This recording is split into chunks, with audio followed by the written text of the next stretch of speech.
Oh, howdy all, grab yourself a drink, it is time for some PathOfExile discussion. Today I wanted to talk about the tattoo of the Ngamahu Firewalker. One of the items that was revealed in the original 3.22 livestream. I discussed this a little on a stream at the time, but I wanted to consolidate it into one more concise video now. The tattoo of the Ngamahu Firewalker is going to be a 322 League mechanic reward. It's going to be something that goes on your character's passive tree. It will replace a plus 10 strength travel node with plus 8% fire resistance. Now there's some use to this without external synergies. Sometimes you've got 300 strength on your character just because you've got a path lock in the bottom left corner of the tree, and as a result you pick up more strength than you need to equip all your gear, you pick up more strength than you need to equip all your gems, and all of the rest of it. It's not totally wasted, but it doesn't do all that much, and it would be better for your character to have that be fire resistance, and then be able to get gear that doesn't have any fire resistance on it, and manage your resistances that way. So that's one possible use case for it, but we're always looking for situations in PathOfExile where an item can pull double or triple or quadruple duty, where you can get more than one benefit out of the same item. The first one of these is going to be the Chayula jewels. There is the Red Nightmare and there is the Red Dream. Now note that both of these items were overhauled in patch 3.21, so if you're familiar with what they were before then, they have changed a little bit, although they will still be fundamentally recognizable as the same items. Let's start quickly with the weaker of the two, which is the Red Dream. This one drops from Chayula at monster level 83, which can either be in Chayula's domain or in Maven's Invitation the Feared.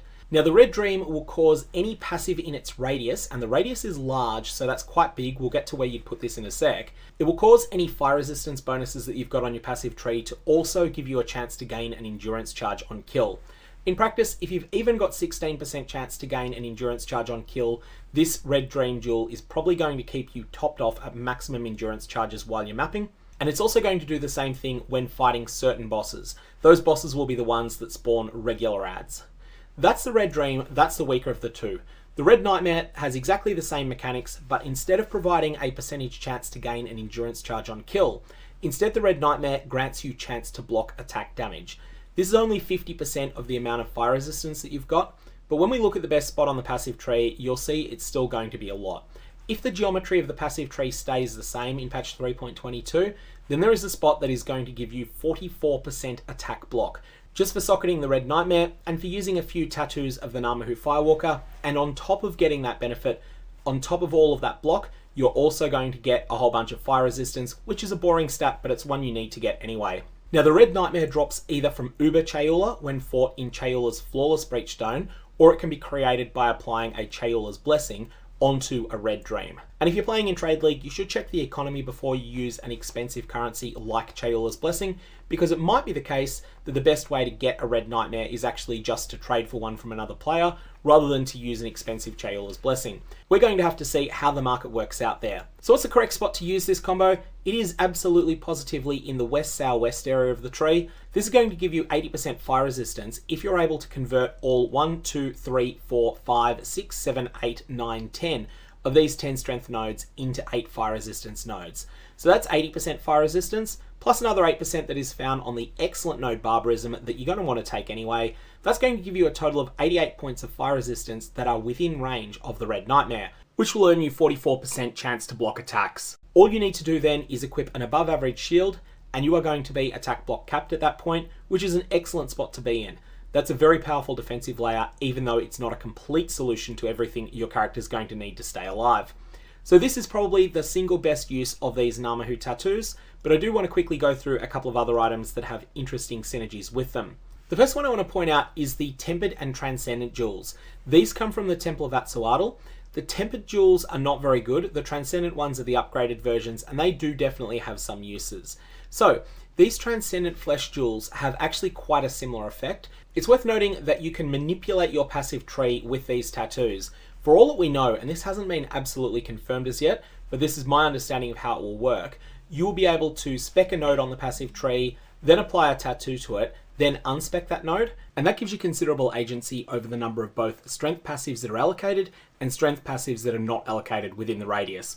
Or the same, if it's one of the other jewels, then you can do the same thing for intelligence or for dexterity. There are 3 of these Transcendent jewels. There's Transcendent Mind, which is generally the most popular of the 3 of them, Transcendent Flesh, and Transcendent Spirit. All of these are worth your while considering, although none of them jump out to me as being anywhere near as good as the Red Nightmare in the west-southwest area of the passive tree is. Next, we have the Formless Flame.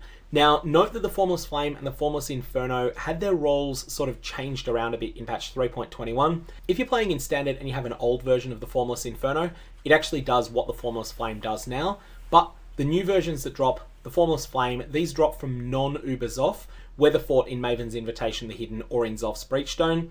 And this item is potentially very, very strong because it causes your armor to be increased by overcapped fire resistance. So if your maximum fire resist is the baseline 75%, but you actually have 275% fire resist on your character, 200% of that fire resist is wasted, and that's considered the overcap component. That's the 200% that will become 200% increased armor. What this means is that not only are you getting your 8% fire resistance from those nodes, potentially also getting 4% attack block from the Red Nightmare, but on top of that you're going to be getting the benefit of an entire additional armor node as well, because this is going to give you 8% increased armor.